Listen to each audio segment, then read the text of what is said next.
po ang ating update patungkol sa minomonitor natin na low pressure area at sa magiging lagay ng ating panahon sa susunod na 3 araw.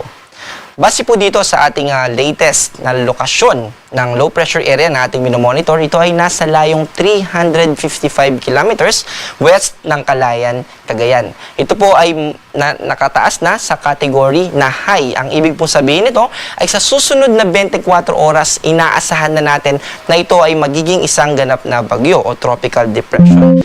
Also, posible na rin po ito na pumasok ng Philippine Area of Responsibility maaaring tonight, ngayong gabi o kaya naman ay bukas. Kapag po ito ay pumasok at naging ganap na bagyo na, ay tatawagin po natin ito na si Esther. Sa ganun pa man, patuloy pa rin yung epekto ng hanging habagat. Actually, itong low pressure area na ating minomonitor, ito po yung isa sa dahilan kaya po hindi ganun kalakas yung mga nararanasan natin na mga pag-ulan, lalo na dito sa western section ng Luzon. At dahil po dito sa hangin o sa pag-ikot po nitong low pressure area, yung mga moisture o yung mga kaulapan ay nag-accumulate lamang po at bumubuhos po yung mga pag-ulan offshore o dito sa karagatan, sa kanlurang bahagi ng ating bansa.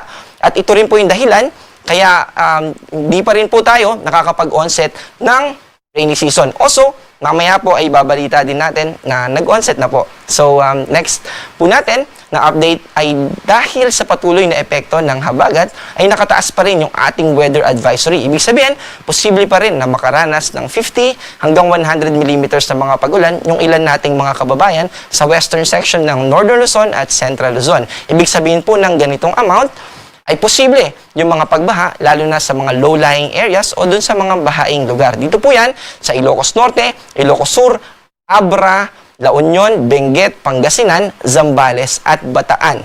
Ganito din po yung ating inaasahan simula bukas ng hapon hanggang sa Sabado ng hapon. Pero ang difference po nila ay mababawasan na po. Ibig sabihin, maaalis na yung ating weather advisory dito sa probinsya ng Bataan. Yung naka-gray po, di po ibig sabihin yan ay hindi na tayo makakaranas ng mga pag-ulan. Posible pa rin po, pero hindi kasing lakas itong inaasahan natin dito sa western section ng Northern and Central Luzon.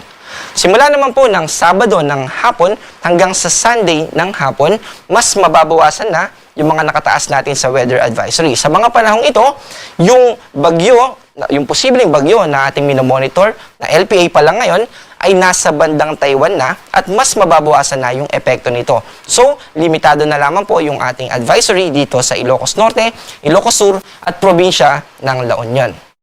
Para naman sa magiging lagay ng ating panahon bukas, mananatili pa rin yung epekto ng hanging habagat. Kaya naman po, inaabisuhan po natin yung mga kababayan natin dito sa western section ng Northern Luzon, mga pag-ulan po na posibleng magdulot ng mga panandaliang pagbaha, yung posibleng makaapekto sa atin dito sa Ilocos Norte, Ilocos Sur, La Union, Pangasinan, ganun din po dito sa Zambales at sa Bataan. Ang agwat po ng temperatura dito sa Metro Manila ay 25 to 31, sa Tagaytay naman ay 22 to 31 at sa Legazpi ay 26 to 33.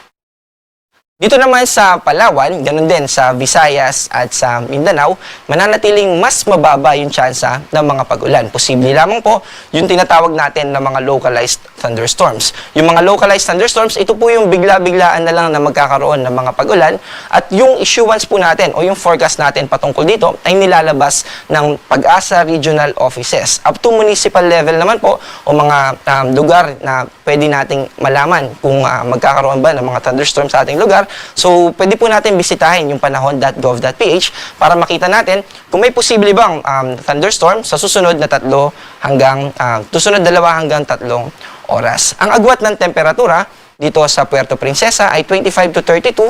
Dito naman sa Cebu ay 27 hanggang 33. At dito naman sa Davao ay 25 to 33. Ulitin ko lang po, dito sa Puerto Princesa, 25 to 32 at hindi po 32. 22. So, wala naman po tayo nakataas na gale warning, pero inaasahan po na posibleng umabot ng hanggang 3.4 meters yung taas ng alon na posibleng makaapekto sa ating mangingisda o sa ating paglalayag. Kaya mag-ingat po, lalo na dito sa northwestern portion ng Luzon, yung mga kababayan natin na mangingisda.